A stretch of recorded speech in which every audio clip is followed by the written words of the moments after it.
Do you see these soldiers? They are Philistines. They have come to the country of the Israelites to fight against them. So King Saul has also called his soldiers. They are camping on a hill, opposite the camp of the Philistines. There's just a valley between them. In the camp of the Philistines is one very tall soldier. His name is Goliath. Do you see what he is wearing? He has a bronze helmet on his head and wears a coat of scale armor. Also his legs are protected by bronze greaves. And do you see his huge spear? You would meet such a man, how would you feel? I think we would be scared, right? Oh, look, there Goliath comes, and he shouts at the Israelites, "Why should we fight all together? Why do we not do this? Am I not a Philistine? And you are all servants of Saul? Well, choose a man and have him come down to me. If he is able to fight and kill me, we will become your slaves. But if I overcome him and kill him, you will become our slaves." When the Israelites hear these words, they are terrified. Every morning and every evening, Goliath comes forward to shout against the Israelites for 40 days long. But none of the Israelites dares to fight against Goliath. Do you remember David? 3 of his brothers are also soldiers. David himself is not a soldier. He is too young. Do you remember he was in the palace with Saul to play on his harp? But he went back to take care of the sheep of his father. When David is taking care of the sheep, he also likes to sing songs. He sings to the Lord because he loves the Lord and he trusts him. He knows that the Lord is always with him and that the Lord will always take care of him. Do you believe that as well? On a certain day, the father of David says to him, "Take this roasted grain and these 10 loaves of bread for your brothers and hurry to their camp.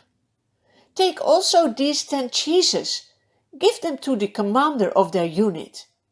I want to know how your brothers are doing. I hope you will come back with a good message." So early in the morning, David leaves the flock in the care of a shepherd and sets out for his journey. David reaches the camp as the army is going out to its battle positions, shouting the war cry. The Israelites and the Philistines are drawing up their lines facing each other. David quickly leaves his things with the keeper of supplies. He runs to the battle lines. When he sees his brothers, he asks them how they are. As they are talking, Goliath, the giant, steps out from his lines and shouts his usual defiance.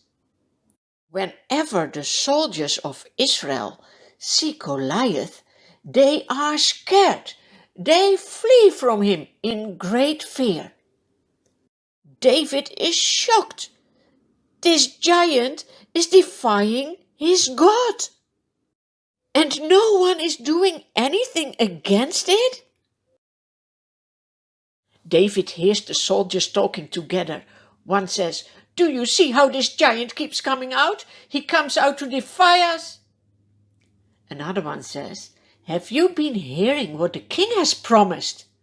You will be a very rich man when you kill him."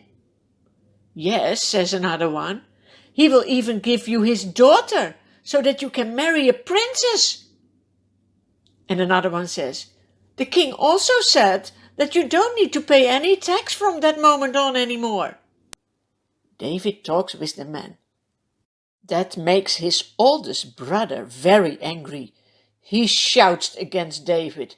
Why have you come down here? Who is taking care of your sheep? I know you are a wicked boy. You just came down only to watch the battle. David says, Now, what have I done?